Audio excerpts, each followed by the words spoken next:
Maharashtra TV news, आवाज सर्वसामान्यांचा। नवीन ध्यास, नवीन विकास। नैनाताई बागलाण तालुक्यातील नामपूर जिल्हा परिषद गटात नवीन इच्छुक उमेदवारी करण्याची इच्छा असून नैना किरण पाटील भदाणे हे खिरमाणे गावाचे असून लोकनेते व दलित मित्र स्वर्गीय पंडितराव धर्माजी पाटील यांचे नात व बागलाणचे आमदार पद भूषवताना प्रचंड माणसं कमावलीत व भारतीय सैन्यात काम केलेले शिवाजी पाटलांची लेक नैनाताईंचे पती किरण पाटील यांचे शिक्षण क्षेत्रात खूप मोठे योगदान आहे। पूर्ण भदाणे परिवार खिरमाणे यांचे शैक्षणिक, सामाजिक, आरोग्य क्षेत्रात भरीव योगदान आहे।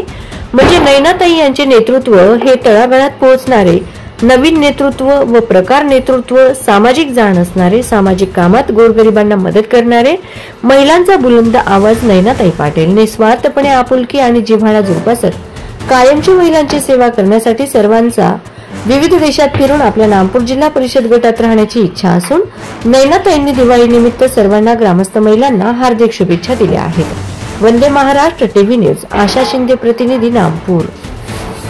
दाजी, मुरलीधर तात्या, त्यानंतर आपल्या गावचे सर्व लोकप्रिय सरपंच बाबाजी व सर्व माझे बंधू भगिनी, माता भगिनींनो, आज आपल्या सर्वांमध्ये येऊन मला अतिशय आनंद होत आहे।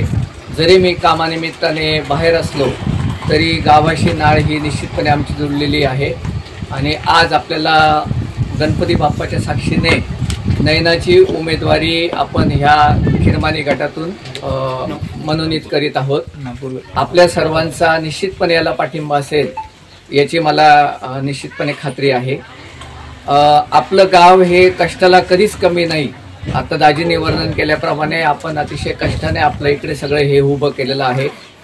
फक्त आपल्याला पाण्याची व्यवस्था असेल, काही आरोग्य सुविधा असतील, ह्या जर आपल्याला मिळाल्या तर आपल्याला अजून चांगल्या प्रकारे काम करता येईल। आणि विशेष म्हणजे आपला नामपूर गट हा ह्यावेळी महिला झालेला आहे आणि हा महिलांचा बहुमान आहे आणि म्हणून आपण नैनाची उमेदवारी या निमित्ताने घोषित करीत आहोत। नैनाला स्वतःला सामाजिक आणि राजकीय वारसा आहे। आपल्याला सर्वांना ज्ञातच आहे की नैनाचे आजोबा स्वर्गीय दलित मित्र भाऊ हे सर्वांना ज्ञातच आहेत आणि त्यांचे कार्य सुद्धा सगळ्यांना माहिती आहे आणि त्यामुळे आपण या रूपाने नैनाला संधी देण्याचा प्रयत्न करत आहोत। समोर आव्हान आहे, आव्हान निश्चितपणे मोठे आहे आणि आव्हान मोठे असेल तरच लढण्यामध्ये मजा येते। आपल्या सर्वांचा पाठिंबा असेल तर आपल्याला यश आपलं 100% आहे आणि आपल्याला काहीतरी चांगलं घडवण्यासाठी आपण हे सगळं करतो आहोत। आपल्याला गावाचा विकास करायचा आहे, आपल्या परिसराचा विकास करायचा आहे। भरपूर सारा बॅकलॉग आहे, पाण्याची व्यवस्था असेल, आरोग्य सुविधा असेल, शाळा असतील, आपल्याला एकदम चांगल्या प्रामाणिकपणे काम करायचे। खूप जण सांगतात की इलेक्शन पुरतं वचन देतात लोक, पण आपला उद्देश हा अतिशय निर्मळ आणि स्वच्छ असा आहे। तर या सगळ्या कार्यामध्ये आपल्या सर्वांचा निश्चितपणे पाठिंबा मिळेल। आपण सर्व हक्काची माणसं आहोत, आपण पुढे होऊ। आपलं गाव जरी छोटं असलं आणि मतदारसंघाच्या मानाने आपलं मतदान जरी कमी असलं तरी खारीचा वाटा आपल्याला उचलायचा आहे आणि आपण एकजूट झालो तर लढाई आपल्या दृष्टीने निश्चितपणे सोपी होणार आहे। तर परत एकदा मी सर्वांना आमच्या सगळ्या भावांच्या वतीने विनंती करतो की आपण सर्व नैनाच्या मागे उभं राहू आणि एका चांगल्या कार्याला हातभार लावू। आपली भूमी ही प्रभू रामचंद्रांची अगदी छान असं भूमी आहे, पवित्र भूमी आहे।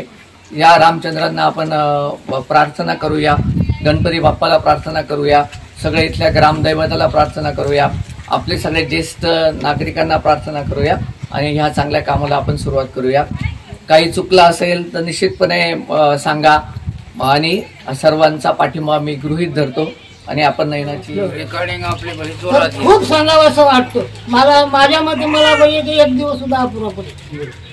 भाऊंनी जे केलेले आहे बागलांसाठी आणि त्या भाऊंनी केलेल्या कामावरच आतापर्यंत जे आमदार निवडले ना, रेखा वगैरे नवीन काहीच नाही, त्याच्यावरच चालू आहे। आणि भाऊंनी नगराध्यक्षपद भूषवताना सटाणा नगर परिषदेत जेव्हा नगराध्यक्ष झाले, जिल्ह्यामध्ये कोणाच्याच तालुक्यात नव्हती स्मशानभूमी, अशी एक स्मशानभूमी आदर्श सटाणा शहरात बांधली।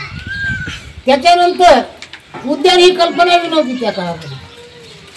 आनंद नदीच्या तीरावर उद्यान हे रस्ते होते ना, रस्ते मातीची होती. भाऊ नगराध्यक्ष झाल्यावर सगळे रस्ते डांबरीकरण काँक्रीटचे झाले आणि शैक्षणिक क्षेत्रात ही त्यांनी आमूलाग्र काम केलेलं आहे. अनेक गोष्टींमध्ये त्यांनी भरीव काम केलेलं आहे. पूर्वेपासून तर पश्चिमेपर्यंत बागलाण तालुक्याच्या उत्तरेपासून तर दक्षिणपासून असं प्रत्येक गावात त्यांचं ओळखीचं नव्हतं असं कोणी म्हणणार नाही.